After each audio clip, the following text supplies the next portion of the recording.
চেয়ারম্যানের ছেলে হিসাবে তোমরা এগুলা কি করো? মুরগি পালো বা কৃষিকাজ গুলা দেখো, এগুলা কি? তোমরা চাইলে তো ভালো ভালো জব করতে পারতা বা ভালো এর চেয়ে তো ভালো কিছু করতে পারতা। তো আসলে অনেকজন অনেক কিছু বলবে, এটা নেওয়ার কোনো বিষয় না, কিন্তু আমাদের থিঙ্কিং হচ্ছে যে আমরা যেটাতে ফোকাস করি না কেন, ভালো কিছকিছু করায় আর কি।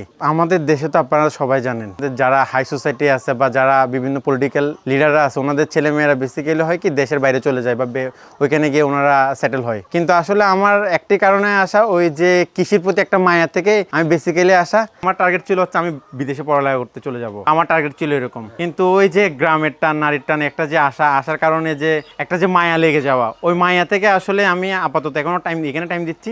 যা আছে এইখান থেকেই দেখা যাক না, কিছু একটা ভালো কিছু তো হবে। আমরা ইয়াং জেনারেশনরা যদি এইভাবে যদি এত সুন্দর কৃষি সেক্টরে যদি আসতে পারি, আমরা ইয়াংরা যদি আসি, তাহলে আমাদের কৃষি সমৃদ্ধি আরো ভালো হবে। এখানে তো ভাই বলতে গেলে কৃষিতে হচ্ছে সবচেয়ে বড় সোনা আছে। এটাকে আমরা যদি সুন্দর করে লালন পালন করতে পারি, তাহলে দেখা যাবে আমরা ভালো একটা করতে পারতেছি। বেসিক্যালি বলতে গেলে আমার বাবা তো একজন জনপ্রতিনিধি, এবং উনি তো কি বলে সবসময় চাই তার ছেলে মেয়ে তার পাশেই থাকুক। আর বলতে গেলে একটি কথাই কি, আমার বাবা আরো অনেক পরিমাণ বেশি খুশি যে আমরা ওনার পাশে আছি, যে এগুলো দেখাশোনা করতেছি। অবভিয়াসলি আমাদের চারপাশের লোকজন তো থাকে। এটা আমাদের হচ্ছে আপনার বায়োগ্যাসও আছে আর কি।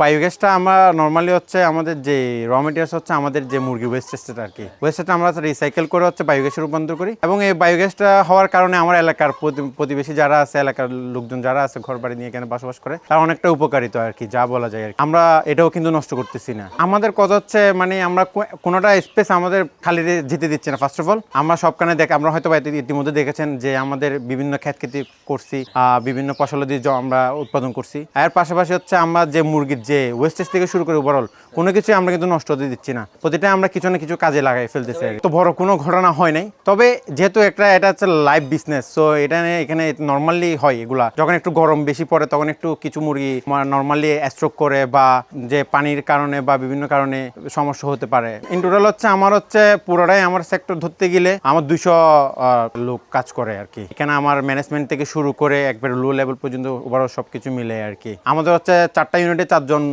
ফুডম্যান আছে। আসলে এটা হচ্ছে আমার বাবা যেহেতু ফার্স্ট থেকে একেবারে শখের বসে থেকে করে আর কি। আমাদের এটার পাশাপাশি আরো একটা বিজনেস আমরা হচ্ছে, আমার বাবা হচ্ছে একদম ফার্স্ট ক্লাস ঠিকাদার আর কি।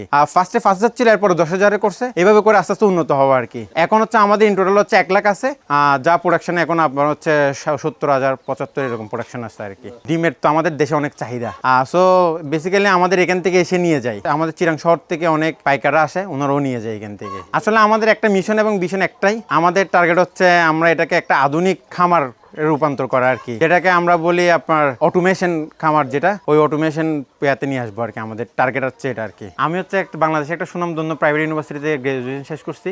আর তাছাড়া হচ্ছে আমার বাবাও যে চাই আমরা কৃষির সাথে যুক্ত থাকি, যেহেতু একটা সমৃদ্ধির একটা বলা যায় কমার্শিয়াল স্পেস বলা যায় এটাকে। তো যার কারণে আমার বাবা চাই আমরা সাথে সবসময় এটার সাথে জড়িতই থাকি এবং দেশেই থাকি এবং দেশের উপকারী করার চেষ্টা করি, এটাই বলা আর কি।